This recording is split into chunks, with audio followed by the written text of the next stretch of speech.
The following amendment, the clerk will read the amendment.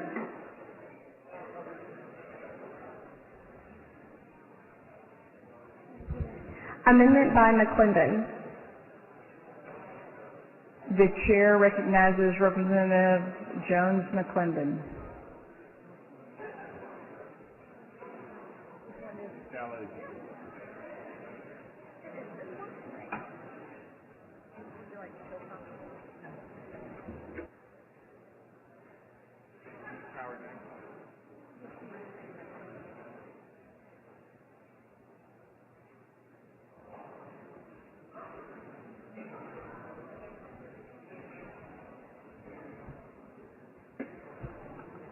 The chair recognizes Representative McClendon. Thank you, Madam Speaker and members. This amendment would help lower the number of abortions in the state of Texas by preventing unwanted pregnancies, period. That's what it would do. It would lower the number of abortions by encouraging evidence and standards-based sex education in public schools classrooms. It would help kids understand the effects of sexual behavior based on a holistic approach to abstinence, relationships, and sexuality. However, while the amendment does focus on abstinence, it does not end with abstinence.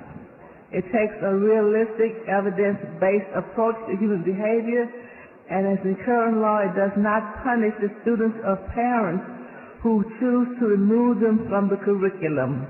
This amendment would encourage a curriculum that uses evidence-based sex education, provides age-appropriate information, and works to promote healthy relationships and decision-making. In fact, it would encourage effective communication between adolescents and their parents. This amendment would also make exceptions to the 20-week ban proposed in the bill if it was found that the minor had not received proper comprehensive sex education as outlined in this amendment.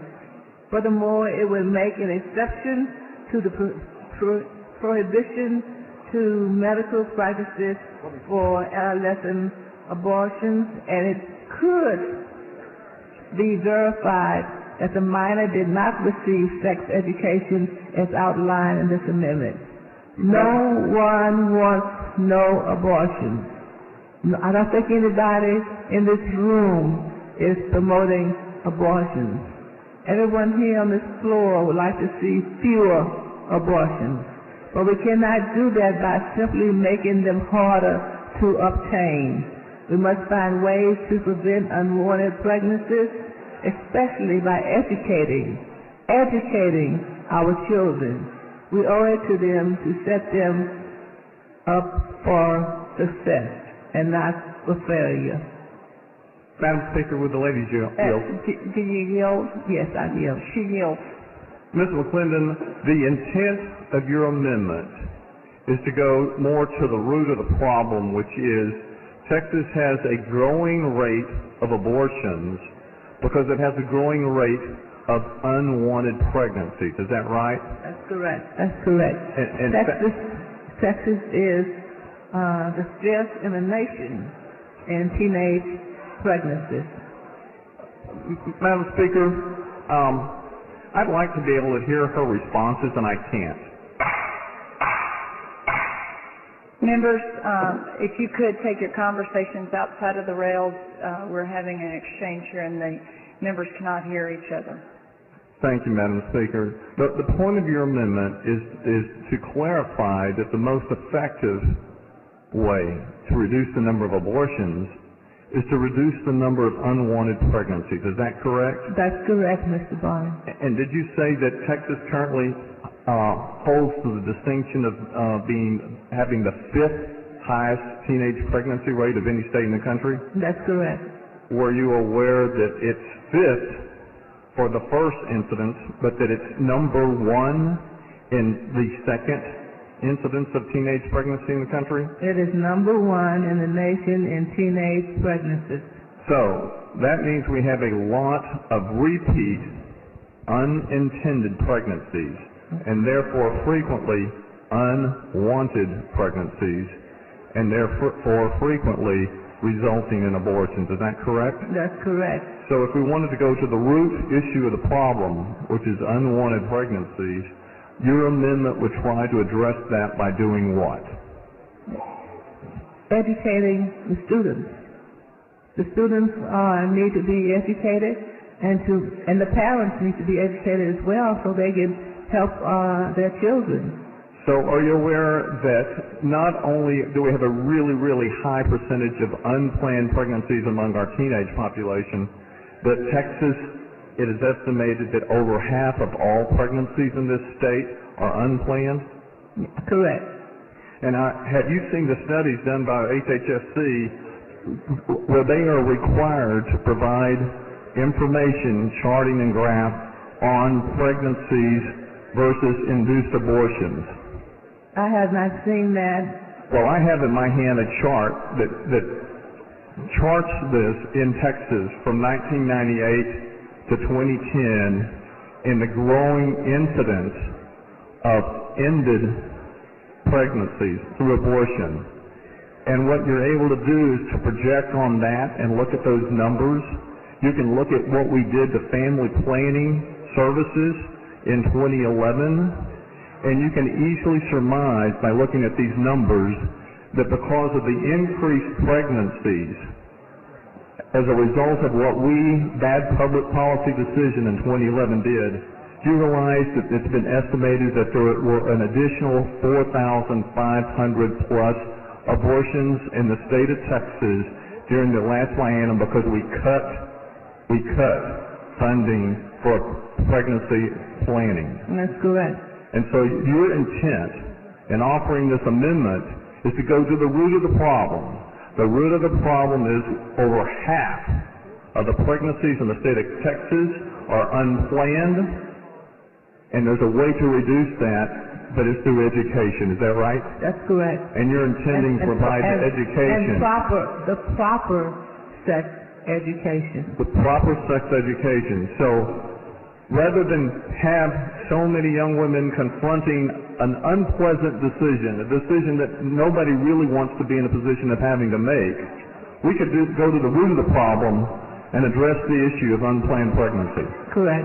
Thank you very much for offering this amendment. Thank you. Ms. Allen, for what purpose? Well, generally, lady, yield. Do you yield, Ms. McClendon? Yeah, I'm glad to yield. She yields. Thank you. You know this is my subject. It is. Are you making the body aware that we have a sex education problem in the state of Texas? That's the intent, and let me just say that in 1995, Texas made a big push to institute abstinence as the only sex education in our public schools. But as a result, after 15 years, according to the Center for Disease Control, Texas was the number one state, the number one state for percentage of repeat teen births. And number one. Number one. How does that relate to sex education? Researchers have examined the National Survey of Family Growth to determine the impact of sexuality education on sexual risk-taking for young people in the ages of 15 through 19, and they found that teens who received comprehensive sexual education were 50% less likely to report a pregnancy than those who received abstinence-only education. That same age group had over 10,000 abortions in Texas as recently as 2005, and if we're serious about limiting abortion, it would include the comprehensive sex education. Could you help me with what kind of support is out there to teach about evidence-based sex education? For example, that presents actual facts about contraception, birth control. Could you help me with that? Yes, Dr. Allen. I can tell you that Texans strongly support including this information in high school classrooms. In February 2013, a poll was taken of likely Texans, and the poll showed that 84 voters favor teaching about contraception, such as condoms and other birth controls, along with abstinence in high school sex education classes. Wow. Tell me if you know, how many school districts teach factual, incorrect information in sex education instruction? We found that in a survey that they took in 2008 of every school district in Texas, found that 41% of the Texas school districts teach factually incorrect information in sexuality education instruction. And this was published in the Texas Freedom Network report. Do schools teach about condom use and contraception at all? Is it ever mentioned in our Texas textbooks?